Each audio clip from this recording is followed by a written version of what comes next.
Hubo un tiempo en Europa en el que una acusación podía costarte la vida, no por robar, no por traicionar, no por matar en una guerra, sino por algo aún más inquietante, por convertirte en lobo bajo la luz de la luna. Imagínalo por un momento, un pueblo pequeño, rodeado de bosques densos, inviernos largos, ganado desapareciendo, niños que no regresan a casa antes del anochecer, y un rumor que empieza a crecer como una sombra. Hay un hombre que no es del todo hombre. Hay alguien que cambia, que se transforma, que corre a cuatro patas cuando cae la noche. La licantropía no nació en las películas ni en la literatura romántica del siglo XIX. Es mucho más antigua, más cruda y más humana. En la Europa de los siglos XVI y XVII, en pleno auge de la caza de brujas, hubo juicios formales, documentos legales y ejecuciones públicas de personas acusadas de ser hombres lobo. No criaturas simbólicas, no metáforas, personas reales con nombre y apellido que fueron interrogadas, torturadas y finalmente ejecutadas por el crimen de transformarse en bestias. Uno de los casos más conocidos ocurrió en 1589, en Alemania. Su nombre era Peter Stump. Fue acusado de utilizar un cinturón mágico que, según su confesión, le había sido entregado por el diablo. Ese cinturón, decía, le permitía transformarse en un lobo feroz. Durante el juicio declaró haber atacado ganado, mujeres y niños. Confesó crímenes atroces. Pero hay un detalle que casi siempre se pasa por alto. Esas confesiones fueron obtenidas bajo tortura extrema. En aquella época, el dolor arrancaba palabras que la razón jamás habría pronunciado. ¿Cuánto de lo que dijo era verdad? ¿Cuánto era el resultado del miedo, del sufrimiento, de la presión de una sociedad que necesitaba un monstruo? La ejecución fue pública, brutal, ejemplarizante. La intención no era solo castigar, sino enviar un mensaje. El mal puede habitar entre nosotros y debe ser destruido. No fue el único caso.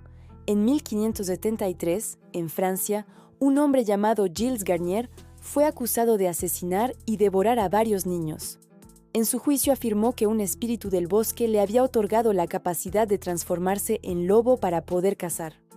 También fue ejecutado, y como él, hubo decenas de procesos judiciales en Francia, Alemania, Suiza y otras regiones de Europa. Los archivos hablan de hombres lobo, con la misma seriedad con la que hoy hablaríamos de un homicida. Testigos, confesiones, sentencias. Para entender estos juicios hay que viajar mentalmente a esa Europa rural, profundamente religiosa, donde el diablo no era una figura simbólica, sino una presencia activa en la vida cotidiana. El bosque no era un espacio romántico, era territorio de peligro. Las enfermedades no tenían explicación científica. Las desapariciones necesitaban un culpable, y cuando el miedo se instala en una comunidad, necesita rostro, necesita cuerpo, necesita alguien a quien señalar. La figura del hombre lobo encajaba perfectamente en ese imaginario. Era humano, pero no del todo. Era vecino, pero también bestia. Representaba la frontera frágil entre civilización e instinto, entre lo que creemos controlar y lo que nos desborda.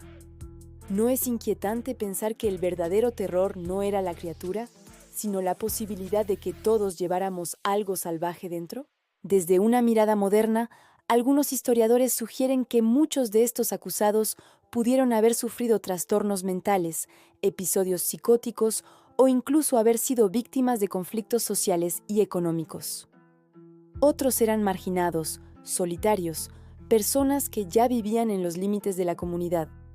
En tiempos de crisis, la diferencia se convierte en amenaza, y la amenaza necesita ser eliminada. Existe incluso un término clínico, licantropía clínica. Es un raro síndrome psiquiátrico en el que la persona cree que se está transformando en animal. No es magia, no es posesión. Es una alteración profunda de la percepción del propio cuerpo y la identidad. Pero en el siglo XVI nadie hablaba de psiquiatría. Se hablaba de demonios. También debemos considerar el contexto de la caza de brujas. En esa misma época, miles de personas, en su mayoría mujeres, fueron acusadas de pactos con el diablo. La idea de que el mal podía infiltrarse en la comunidad era poderosa. La licantropía era, en cierto modo, una extensión de ese miedo. Si una bruja podía volar, un hombre podía transformarse en lobo. La frontera entre lo real y lo imaginado era mucho más permeable que hoy.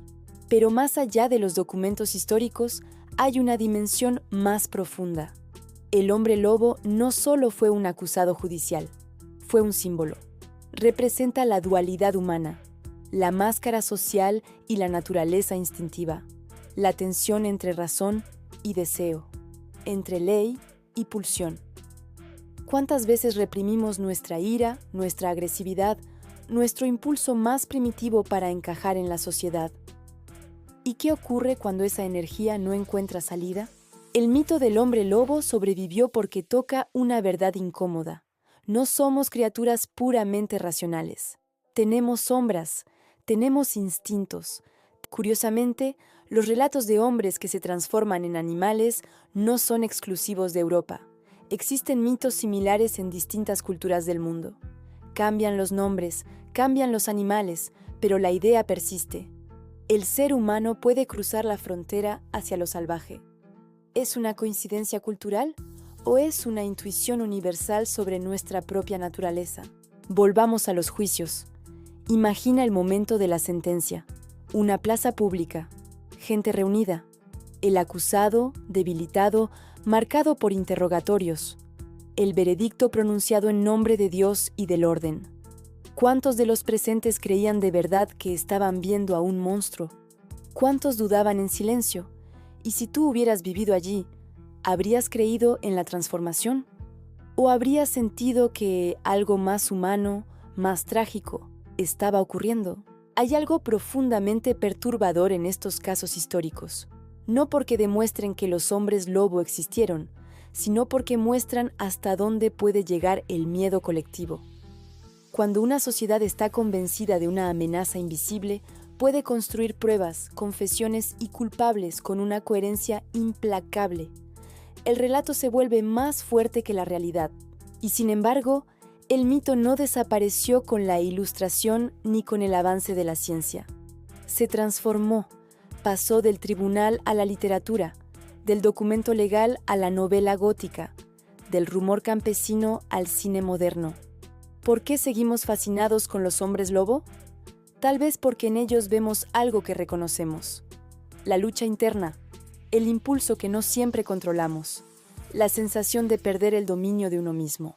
En última instancia, la historia de la licantropía en la Edad Media no es solo una crónica de superstición, es un espejo.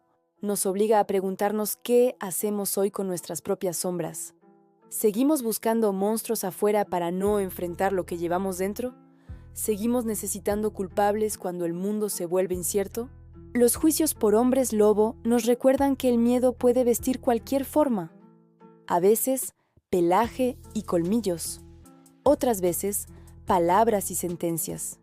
Y quizás el verdadero horror no sea la idea de transformarse en lobo bajo la luna llena, sino descubrir que, cuando el miedo gobierna, cualquier ser humano puede convertirse en verdugo. La licantropía histórica es oscura, sí, pero también es profundamente humana.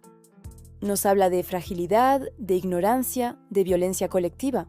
Nos habla de lo que ocurre cuando la razón cede ante la superstición y cuando la sombra no se integra, sino que se proyecta. Y tal vez esa sea la pregunta final que queda suspendida en la noche.